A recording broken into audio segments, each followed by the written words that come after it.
Alhamdulillahillazi hadana lihaza wa ma kunna linahtadiya laula an hadanallah. Asyhadu an la ilaha illallah wa asyhadu anna Muhammadar Rasulullah.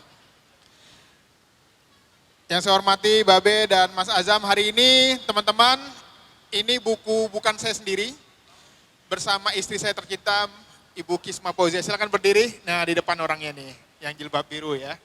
Nah, ini. Nanti kalau minta tanda tangan sama beliau aja. Nah, hari ini buku kedua. Saya kebetulan mungkin seorang dekan di Fakultas Psikologi Mercu Buana, tapi saya menulis ini bukan berdasarkan seperti para akademisi, tidak. Ini berdasarkan kasus-kasus pernikahan yang kami tangani di rumah konseling. Jadi kami punya rumah konseling, bisa dicek di IG-nya nanti. Hampir setiap hari ada saja orang yang ingin bercerai datang ke rumah kami. Ada masalah ekonomi, ada KDRT, dan banyak kasus-kasus ternyata yang kami temui adalah karena mereka kurang memahami psikologis laki-laki dan perempuan. Nah, hari ini, buku ini kami akan memaparkan juga tentang bagaimana kepemimpinan dalam rumah tangga. Makanya Mas Azam ada pepatah orang Melayu bilang begini, manggilnya Mas Azam aja, biar ingat. Karena saya dulu suka nonton KCB. Lancang kuning berlayar malam, angin kencang, hari pun kelam. Kalau nahkoda ragu di dalam, kapal di tepi pun bisa tenggelam. Artinya kalau seorang ayah penakut, tidak berani, tidak punya wibawa, kapal di tepi pantai pun bisa kandas. Begitu juga di dalam rumah tangga. Nah, kami juga akan di sini mengupas tentang bagaimana kisah-kisah real ya, bagaimana iktibar yang kita ambil hikmah-hikmah dari banyak pasangan-pasangan yang bercerai karena mereka tidak memahami kondisi psikologis laki-laki dan perempuan. Tadi Mas Kholidi juga membahas tentang kenapa kita berbeda. Dari segi fisik kita berbeda, dari segi hormonal kita berbeda, dari segi minat bakat kita berbeda, dari segi pola asuh orang tua kita berbeda. Tetapi banyak kasus-kasus kami tangani, banyak pasangan-pasangan yang bagaimana mungkin mereka akan rindu bertemu di surga kalau di dunia saja mereka sudah seperti neraka rumahnya. Jangan-jangan begitu ketemu di surga gitu kan, suaminya nyari istrinya gitu. Umi, karena sering disiksa di dunia, istrinya bilang, maaf ya, siapa ya, saya nggak kenal. Karena berusaha melupakan, karena saling menyakiti.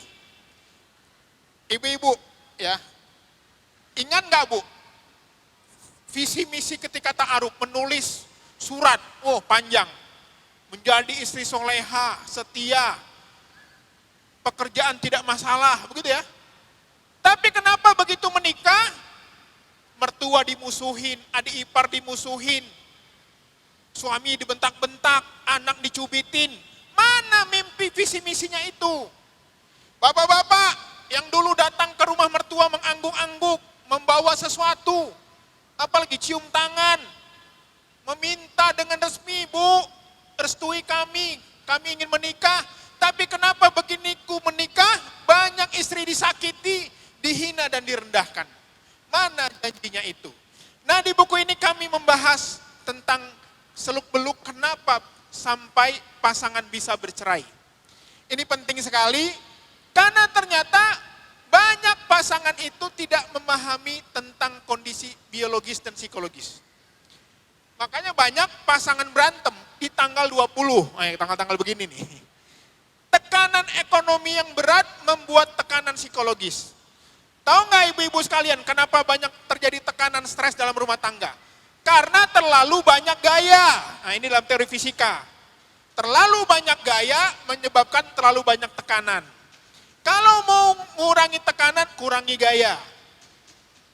Banyak orang ingin terlihat tampil keren, mewah, tetapi tidak sesuai dengan kemampuan.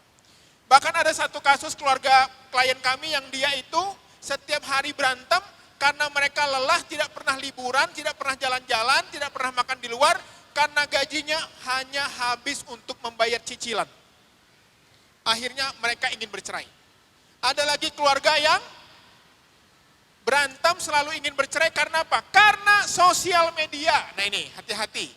Ibu-ibu ya yang megang gadget ini sangat mudah. Tadi pun saya di atas panggung ini menangani kasus.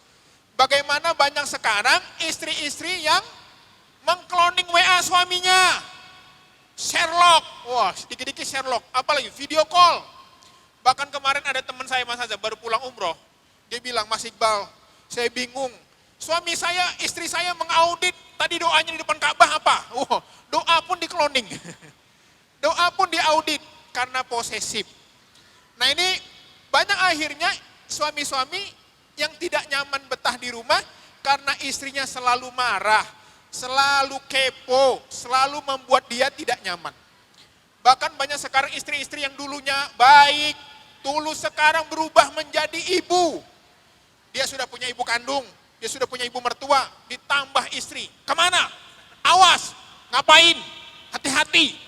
Padahal suami kita adalah cinta kasih kita. Dia adalah teman kita berkeluh kesah. Akhirnya banyak istri-istri yang merendahkan suaminya, menyakitinya secara kata-kata, membalas. Tidak dengan pukulan, tetapi membalasnya dengan selingkuh. Nah ini yang nanti kisah-kisah yang kami paparkan di sini, ini yang mungkin bisa menjadi pelajaran bagi kita-kita semua. Mungkin, mohon izin mungkin istri saya bisa menambahkan sedikit ya. Mbak Kisma, silakan sedikit aja. Bapak Ibu semuanya, teman-teman semuanya, adik, abang semuanya, kami di sini mempersembahkan buku sederhana ini sebenarnya karena kegalauan kami. Kami udah kelelahan nanganin begitu banyak masalah di tengah masyarakat kita. Kalau teman-teman semuanya nonton apa yang ada di sosmed, apa yang ada di TV, itu hanya ada dari ujung gunung es. Karena fenomena di tengah masyarakat ini jauh lebih besar dari itu. Karena apa? Kebanyakannya sekarang di masyarakat kita menganggap bahwasanya masalah rumah tangga adalah sesuatu yang seharusnya hanya disimpan. Sayangnya di dalam rumah tangga tidak ada upaya untuk pengen menyelesaikan konflik yang ada dipendem. Sama kayak panci presto, semakin dia rapat ditutupnya, semakin besar juga tekanan. Dan akhirnya orang-orang yang datang ke kami udah dalam kondisi yang fatal, udah dalam kondisi yang koma, yang tinggal mau bubar. Padahal masih ada begitu banyak jalan untuk supaya menyelesaikan masalah rumah tangga. Makanya adanya buku ini setidaknya supaya membantu orang-orang yang mungkin ada kegalauan, mungkin ngelihat kayaknya ada sesuatu di dalam rumah tangga kita yang mesti diperbaiki. Salah satunya adalah banyak yang merasa bahwasanya kok saya sampai saat ini belum merasakan cinta ya kepada pasangan saya.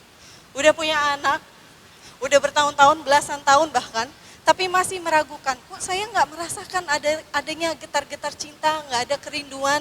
Suami pergi dinas keluar kota malah happy, asik. Berangkat 2 bulan asik, berarti nggak bakal keramas selama 2 bulan. Ada juga yang merasa bahwa, kok saya nggak merasa nyaman ketika bersama dengan pasangan saya.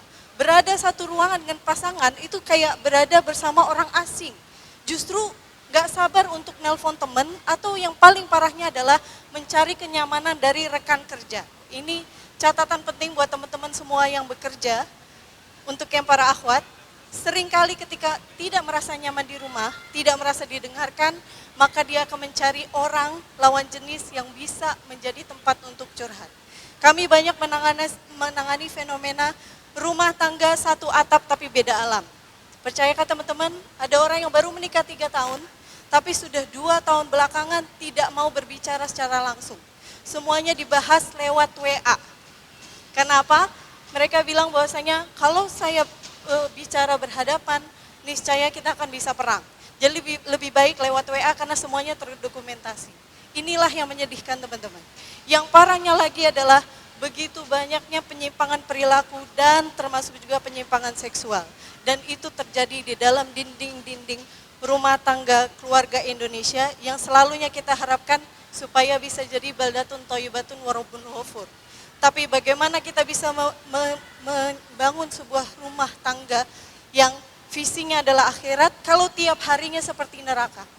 Gimana kita bisa merindukan supaya bisa berkumpul di surga, sedangkan tiap harinya kita merasa tersiksa berhadapan dengan orang yang ada di dalam rumah tangga kita itu. Makanya teman-teman, semoga persembahan buku sederhana ini bisa sedikit mencerahkan, bisa menggugah, bisa juga menjadi inspirasi buat semuanya, supaya punya ada semangat untuk supaya membangun ketahanan keluarga, supaya kita bisa membawa rumah tangga ini kepada nanti berkumpul lagi di jannahnya Allah Subhanahu wa taala. Terima kasih. Baik. Wassalamualaikum warahmatullahi wabarakatuh.